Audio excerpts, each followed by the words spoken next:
Welcome to H2K Infosys. H2K Infosys is a e-verify business based in Atlanta, Georgia, United States.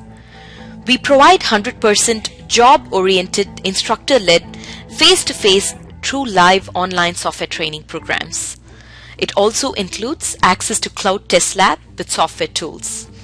We provide live project for you to work on. We also provide assistance with mock interviews, resume preparation and review, and job placement assistance. H2K Infosys is trusted by so many students across the world.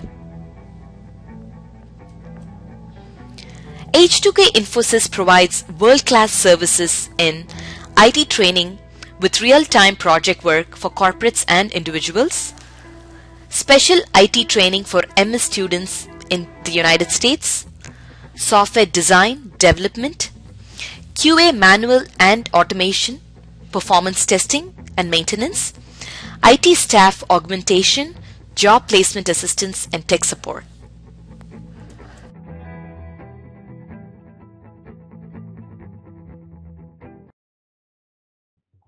Hi guys.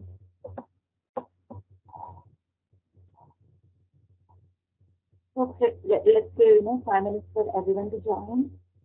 And whoever has joined, could you please let me know if you're able to hear me and able to see my screen?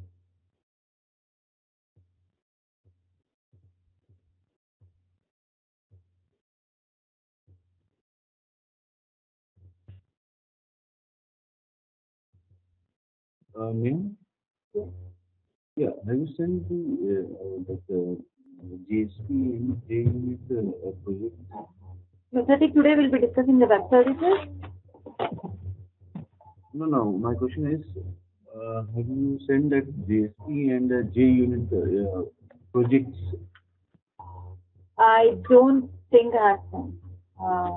JUnit I haven't. I don't remember JSP exactly. But JUnit I haven't sent. I'll send it to you. I mean all of you. Yeah, JSP also. Yes, both JSP and JUnit, I'll send it to everyone.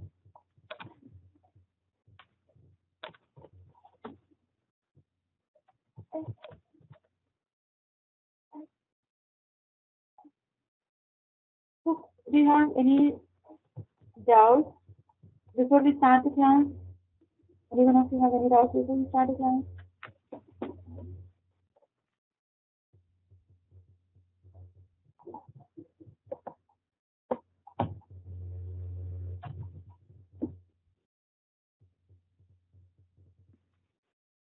Sajid, you were asking how to run the JUnit some commands on site. Did you try doing it? No. On the basis of what we discussed yesterday? No, I didn't get time. But Okay. yeah, I'm just checking with you if you are facing any issues. That's all. No. Okay.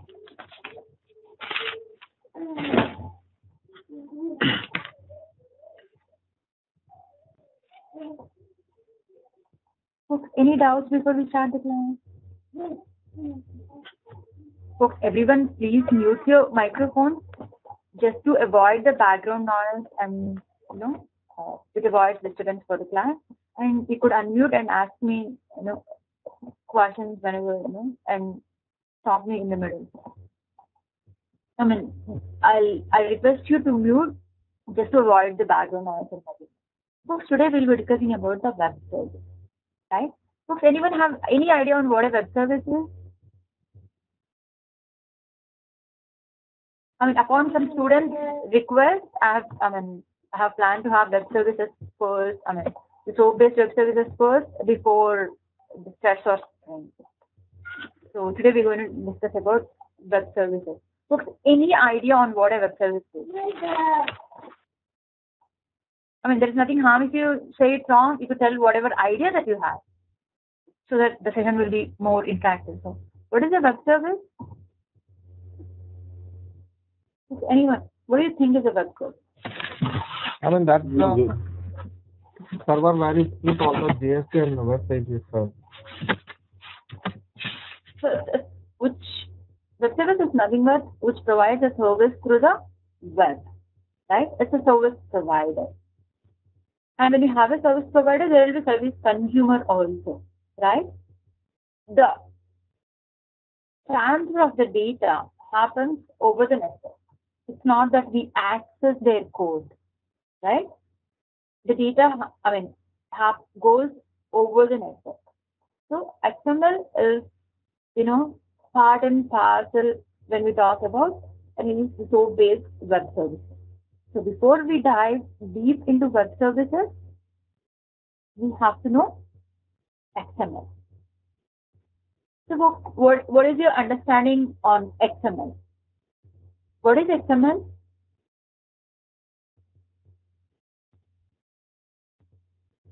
XML is just a format which is used to send the data across the channels.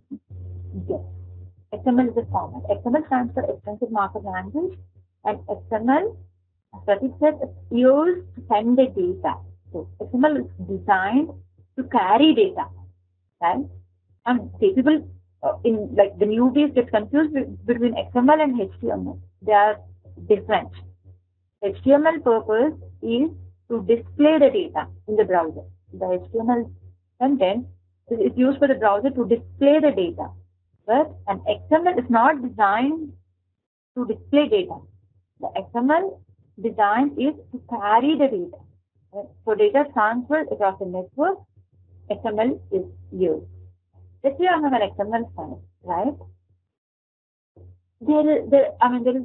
There are no tags that are predefined that, like these are the tags that should be present in an XML file. The XML tags are not predefined.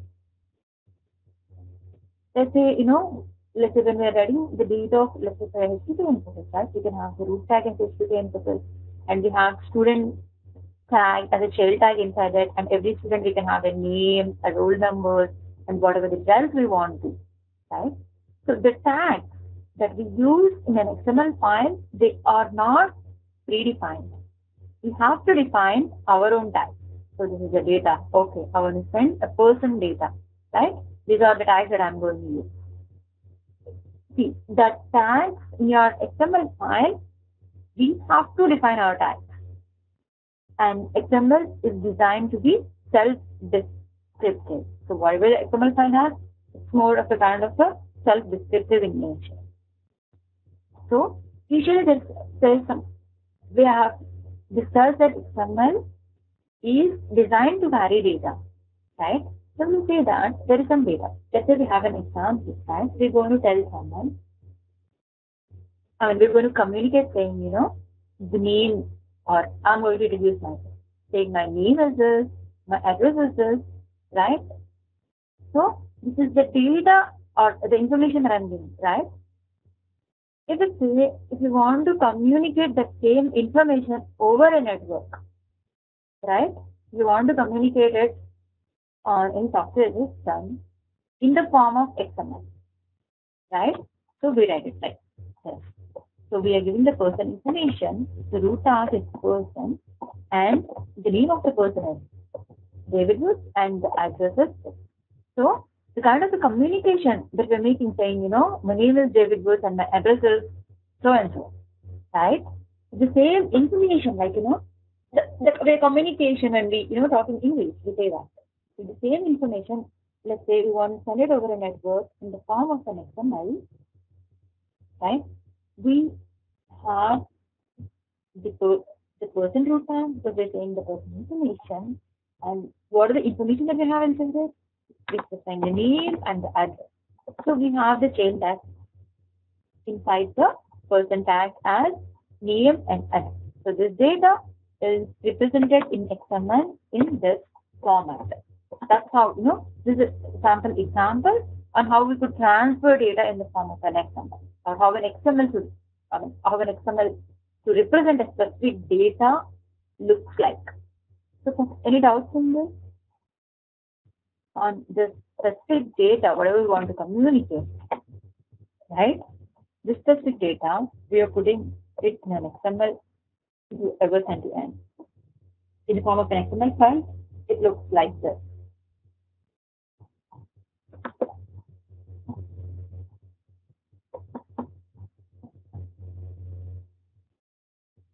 right? So we have the person, name, and the address, right? So what are those things? They are called tags. The person, name, and address, they are called tags. The tags in the above example are the person, name, and address. So they are not defined in any XML standard. In XML, we don't have a standard saying, the tag has to be a person, the tag has to be a name or address, right? Whoever writes this XML document, right, the author of the XML document, they specify or they have the ability to specify their own tags. There are no, I'm just reiterating, there are no predefined tags in an XML. The author who writes the XML document is the one who specifies the different tags on the structure of an XML file goes like this. There are no predefined tags in an XML language. The author of the XML document has the ability, to specify his or her own tags, right? So, as we discussed, we are learning XML before we go to website, right? So, why are we learning this in the first place? Because whenever there are two different software systems, they want to communicate the data, right? They can be used in different formats, but XML is the most widely used format. It's the more kind of often used or mostly used format for the transmission of the data between different applications, right? So, folks, why do we want to transfer data over a network? Why cannot, let's say, when we are talking in specific to Java, why don't we call that code? Why do you want to create a web service or, have a network and we want to call the web service and get the data, right? Why do we want to do that? Folks, hereafter, it's better for us to have an interactive session so that it will be easy for you to learn. If you say something wrong, there is nothing harm. So why don't we call a code, the code directly instead of accessing it over a network, right? When we are accessing the code directly, right, when you have it, you cannot have both codes running on different servers or different environments, right? Whenever I want to, in my code, whenever I want to access a different code, it has to be like running on the same server or, different kind of an hardware and OS combinations, right? I cannot say upgrade one or, I cannot make changes to one independent of the other. But if it is a web service, right, I'm the one who is providing the web service. And let's say, such as is writing a project and such as is consuming my web service, right? So let's say initially both of us are using a Tomcat server. I wrote my web service in Tomcat and he is consuming the web service on a Tomcat server, right? Let's say I want to change my service to WebLogic, server to WebLogic, right? I can upgrade my server or change my server, and such as doesn't need to make any changes. I changed my server. Let's say my web service is running from a Linux 4.5 up. I'm upgrading my Linux to 5.0. Let's say, right? For any of these changes, the success need not make any changes. He's just consuming her web service. He needs the contract. He's accessing the web service. But whatever the changes, this happens with the web service. Like, it's running on a Linux 4 or Linux 5 or it's hosted on a WebLogic server or WebSphere or Tomcat. It doesn't really matter. Somebody's asking something? Rajesh? No. Okay. Just one question. I just now joined. I'm a little late. What are we discussing now? Are we discussing XML?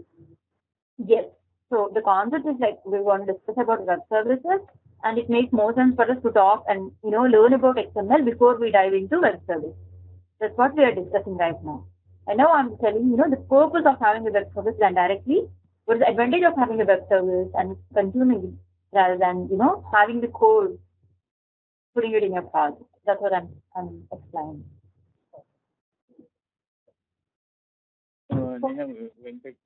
System A, does it you have anything specifically to create a file in XML, or Yes, it can be created in go.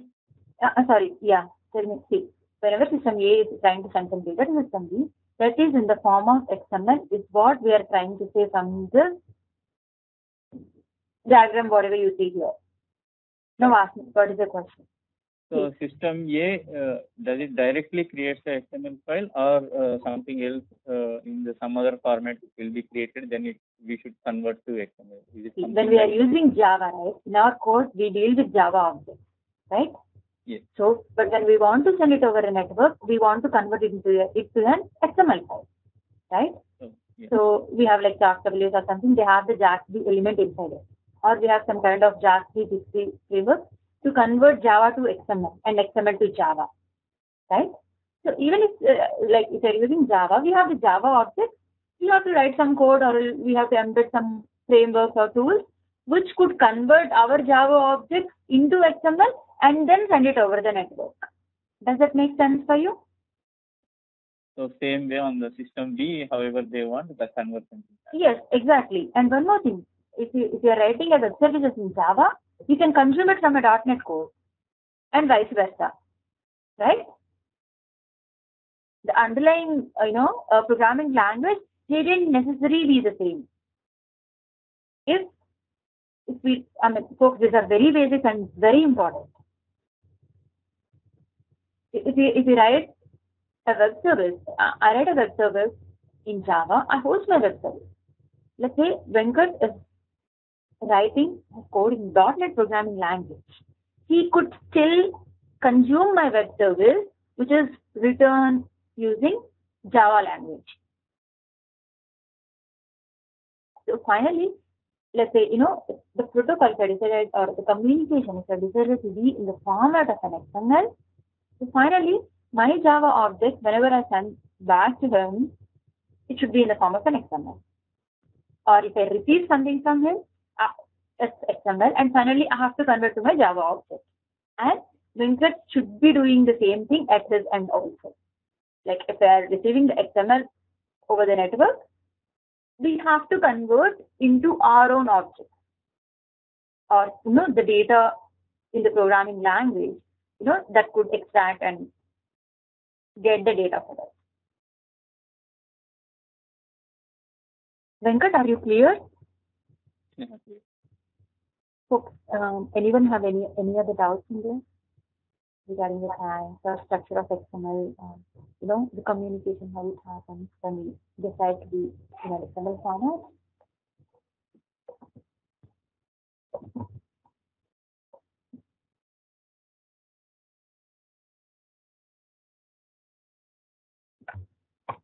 Folks, any other doubts? And I just reiterate, we can have the data transmission between the applications that are built using different programming languages. So, we're seeing here an example of a XML document. In an XML document, right, we have a root text. The first thing is the XML, the version of it, and the encoding, the characters, encoded characters that are used in the XML. And we have a root tag, and the root tag has like the branches, and branches has leaves. It's like like a tree structure. They have the child element, and each child element has some attributes and some child elements, right? And that would go further and further depending on the representation of the data or the complexity of the data. So XML actually forms a kind of tree structure, having the node, and that specific node has different child elements, right? So let's say here we have information, right? And the information has a child node as a customer, right? And the customer has multiple child nodes, name, address, right? And the name, it's a C kind of a structure, right? The name has, two different chains. Like it forms a tree structure having like, a root element, the branches, leaves, and it goes on. So the implementation of XML is a kind of a two-step. And folks, if you notice it, right, the structure of this, every open tag, right, it has a close tag. You notice it? The close is like, you observe it, the close is, preceded by a slash. Right? This is the close and this is the open of the specific tag. And the child element has to be nested properly in an XML file. Like if you have the customer tag that's open inside the information, right? The parent. So the child tag has to be closed before the parent. That's what we need to say, the nesting has to be proper. So here we have a root element as information, which is providing the information about a specific customer. And the customer, it has like different fields, say the name, address, and address line to city, state, zip code. And the name has first name and last name. So, this is just an example of an XML, and the XML document forms a tree structure, starting coming from. Yes? Neha, one question. What does this XML version 1.0 and coding UTF 8.5? Can it be, different like the XML version 2.0 and 4.0? It's a different versions of XML. So, and the encoding is basically the kind of characters, as the kind of encoded characters that could be part of this XML.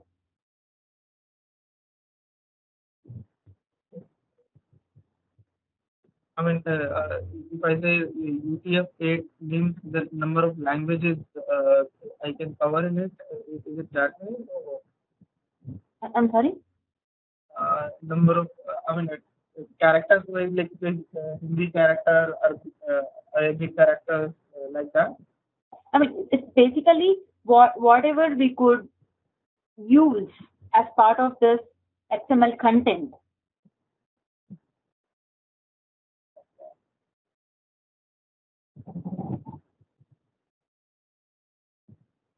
Basically, we write some, these are like different characters that we are using to specify the XML document, right, Rajesh? So, yes. Like which encoding is used to represent the characters in this document. That is what is specified. Like we could say UTF-8 or UTF-16, and sometimes we could say no encoding also.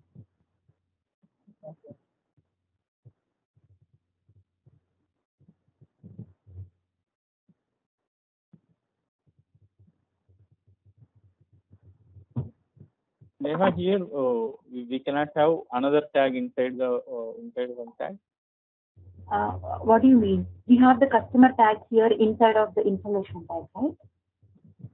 So we can have one tag inside the other. That's what we are doing, right? Okay. Name, then we have first name, last name. Yes. Yes.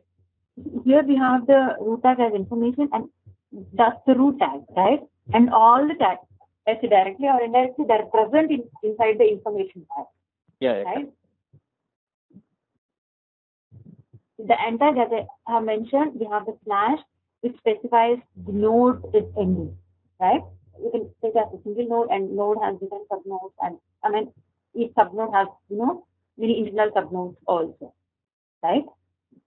So this is the attribute, and this is right. When you have a tag can have an attribute, and it has subtag, or the child element, or subnode. So if you're not, when we have some data, right? If you don't have data for a specific tag, right? For a specific tag name, we can just end like this. So we're doing, open and close in the same place, right? If we don't have any data to specify for the specific tag name, we just use it here. If you have some data, you have the starting and closing tags, and we specify the data in between the starting and ending of those tags. So here we have learned that each node has subnodes, and a node can have an attribute. Within a tag or a node, we can have an attribute, and it can have sub-elements or sub-nodes or child elements also. You understand this one? How the tree structure or how different nodes are present in an XML file, and each tag can have an attribute, and each tag can have subnodes or child elements, and tag always closes with the specific slash, the node, and it specifies the ending of the node or ending of a specific tag. And if you don't have the data for a specific tag, please specify it. The node that doesn't have value, that can be ended like this. Just the tag name 1 at the end to have a slash.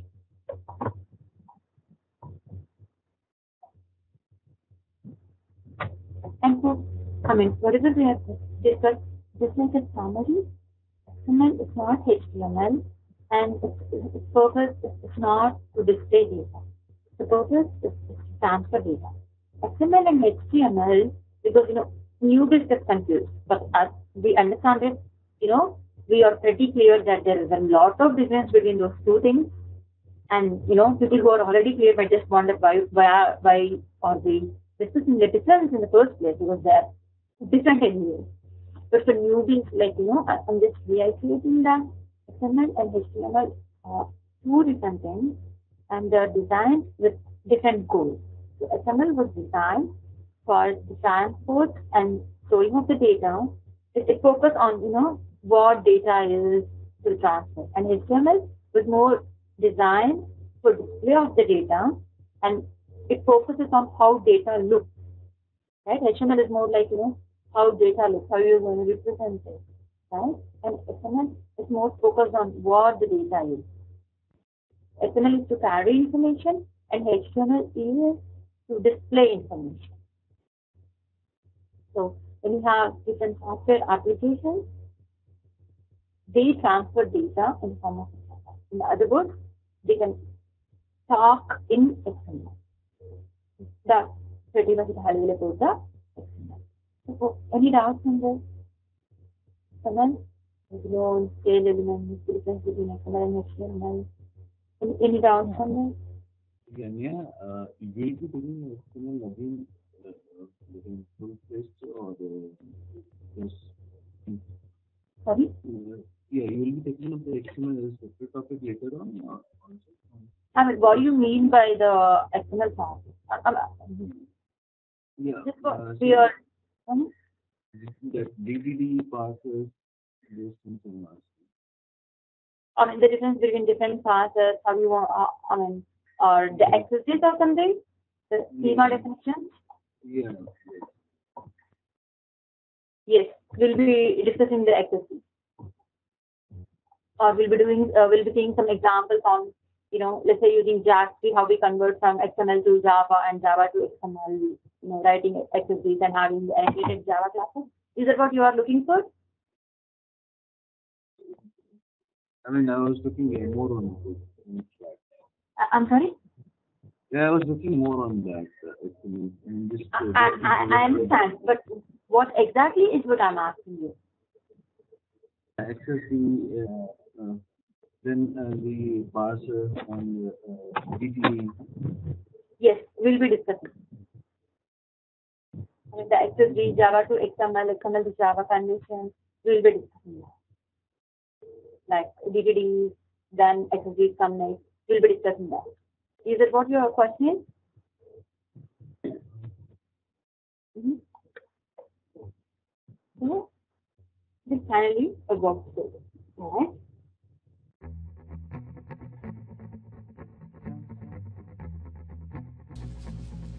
So many of our students have given testimonials on how our training programs are.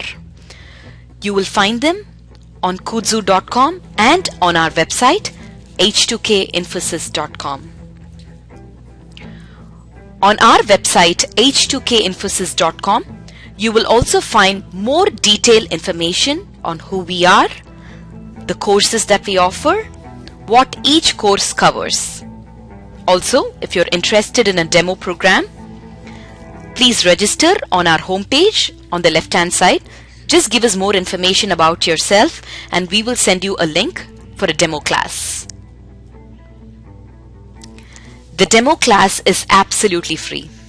Experience our commitment by just attending an orientation workshop at no cost.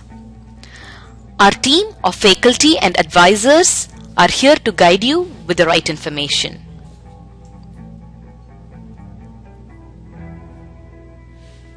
If you still have more questions, please feel free to call us. Call us at 770-777-1269. This is a United States number. If you're calling from the UK, call us at 020-337-17615. You can also email us at training@h2kinfosys.com or h2kinfosys@gmail.com.